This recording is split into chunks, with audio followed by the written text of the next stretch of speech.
ગીર સોમનાથના કોડનારના મઠ ગામે બાળકોનું વિરોધ પ્રદર્શન. પ્રાથમિક શાળાના બાળકો અને વાલીઓ વિરોધમાં ઉતર્યા છે. રસ્તા પર બેસી અભ્યાસ કરવા મજબૂર બન્યા છે બાળકો.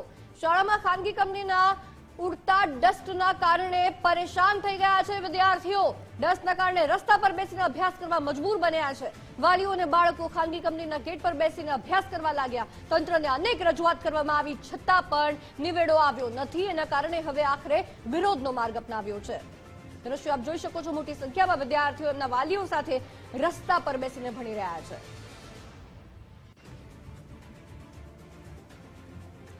પ્રાથમિક શાળાના બાળકો અને વાલીઓ વિરોધમાં ઉતર્યા છે, વિરોધના મેદાન પર ઉતર્યા છે. રસ્તા પર બેસીને અભ્યાસ કરવા તેઓ મજબૂર બન્યા છે.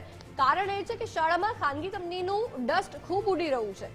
એના કારણે તેઓને શ્વાસમાં પણ ઇસ્યુ આવી શકે છે. આપણી સાથે સરપંચ કિશોરભાઈ જોડાયા છે. કિશોરભાઈ, સ્વાગત છે ગુજરાત ફર્સ્ટમાં.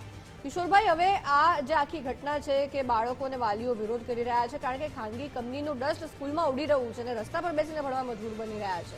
શું છે આખી ઘટના? આપની પાસે રજૂઆત આવી હતી કે કેમ? બરોબર, અમે કંપનીને, તંત્રને બધાને રજૂઆત કરતા જ હતા, પણ અત્યારે તો અનહદ એટલી હદે ત્યાં કોલસી કે કોઈ વિદ્યાર્થી સ્કૂલમાં બેસી શકે એવી કોઈ પોઝિશન જ નથી. ત્યાં અમારા ગામમાં 2 આંગણવાડી છે, ત્યાં પણ કોઈ બાળકો ભણી શકે એવી પોઝિશન નથી કે મઠમાં. ત્યાં પાછી બાજુમાં કંપનીની દિવાલ આવેલી છે. એ દિવાલ મિનિમમ 10 થી 15 ફૂટ પડી હમણાં થોડાક ટાઈમ પહેલા. જોકે કુદરતની દયાથી કોઈ જાનહાની નથી, ત્યારે બાળકો રિસેસ ટાઈમમાં હતા. પણ અત્યારે જે દિવાલ છે અડીખમ, તે પણ ગમે ત્યારે પડે તેમ છે. એ બધી જાણ કરવા છતાં પણ આ કંપની આજ સુધી કોઈ પણ પ્રકારનું ધ્યાન નથી દેતી.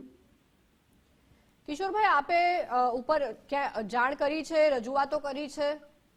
અમે રજૂઆતો કરી હતી, મામલતદાર સાહેબને પેલા ફરિયાદ કરી હતી. મામલતદાર સાહેબ પોતે આવીને વિઝિટ કરી ગયા હતા. મામલતદાર સાહેબનો રિસ્પોન્સ પણ રહ્યો હતો અમને. અને મામલતદાર સાહેબે એ આગળનું જે પ્રોસેસ જે જેપીસીબીમાં હોય, ગુજરાત પોલ્યુશન બોર્ડ, તેને કરી હતી. ગુજરાત પોલ્યુશન બોર્ડ પણ આવી હતી, તેનું પણ વિઝિટિંગ કરી ગઈ હતી. બરોબર, અમે એને લાઈવ બધું બતાવ્યું હતું કે જે પોલ્યુશન જીપીસીબીના જે નિયમ પ્રમાણે જે કોલ્ડ સ્ટોરેજ કરવું હોય તેના નિયમ પ્રમાણે એકય નિયમ એ લોકો મતલબ પાડતા નથી. બરોબર, અને અત્યારે એ લોકોનું એવું કહેવાનું છે કંપનીનું કે કંપની કે જીપીસીબી વાળાનું કે ભાઈ આ જે કોલ્ડ સ્ટોરેજ હોય તેનાથી 500 મીટર સુધી કોઈ બાંધકામ ન કરે. તો અમારું એવું કહેવાનું છે કે જ્યારે જ્યાં કોલ્ડ સ્ટોરેજ ઉભો કરેલો છે, કોલ્ડ સ્ટોરેજ કરવા માટે જે જમીન એ લોકોએ ખરીદેલી છે, તો એની આજુબાજુની 500 મીટરની જમીન પણ એ લોકોને ખરીદી લેવી જોઈએ, જેથી કરીને લોકો ત્યાં કોઈ મકાન, સ્કૂલ કે કોઈ પણ વસ્તુ ન બનાવે. એ જે કોલ્ડ સ્ટોરેજની બાજુમાં જેની માલિકી જમીન હોય એ ભવિષ્યમાં મકાન બનાવવાનો છે, સ્કૂલ બનાવવાનો છે, કોઈ પ્રાઇવેટ પોતાની પ્રોપર્ટી હોય તો ગમે તે બનાવવાનું છે. તો એ લોકોને એવું કેવું છે કે નહીં, 500 મીટરની અંદર નહીં બનાવવાનું. તો એ 500 મીટરની અંદરમાં જે એની જમીન હોય એને શું કરવાનું? બિલકુલ. અને કિશોરભાઈ, જે આપના દ્વારા કહેવામાં આવ્યું છે કે મામલતદાર ને જીપીસીબીના અધિકારી પણ આવીને વિઝિટ કરી ગયા હતા, કોઈ કામ બાદમાં થયું કે કેમ? જવાબ કોઈ આપી રહ્યા છે કે નહીં? મામલતદાર સાહેબનું તો મામલતદાર સાહેબે કામ કરેલું જ છે 100% પૂર્ણ. પણ જીપીસીબી જે ગુજરાત પોલ્યુશન બોર્ડ છે તે જે વિઝિટિંગ કરીને ગયા છે એની કોઈ પણ અત્યાર સુધી નથી મામલતદારને જાણ કરી, રિપોર્ટ આપ્યા નથી. અમને કોઈ પંચાયત દ્વારા અમને રિપોર્ટ નથી આપવામાં આવ્યા.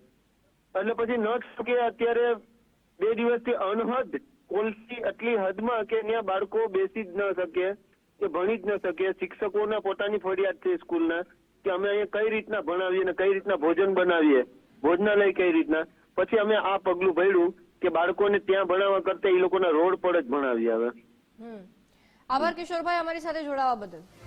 બાળકો રસ્તે ભણવા મજબૂર બન્યા છે કારણ કે જે રીતના સરપંચ કહી રહ્યા છે, મામલતદાર વિઝિટ કરવા આવ્યા હતા, જીપીસીબીના અધિકારી વિઝિટ કરવા આવ્યા હતા, પરંતુ બસ દેખાવ પૂરતી વિઝિટ કરીને આગળ કોઈ જ પગલાં નથી લીધા. રજૂઆત કરવામાં આવે છે પરંતુ ક્યાંક તંત્ર આંખ આડા કાન કરી રહ્યું હોય એવો ઘાટ ઘડાયો છે. બાળકોનો શું વાંક કે બાજુમાં એ જે શાળામાં ભણી રહ્યા છે એની નજીકમાં ખાનગી કંપની છે.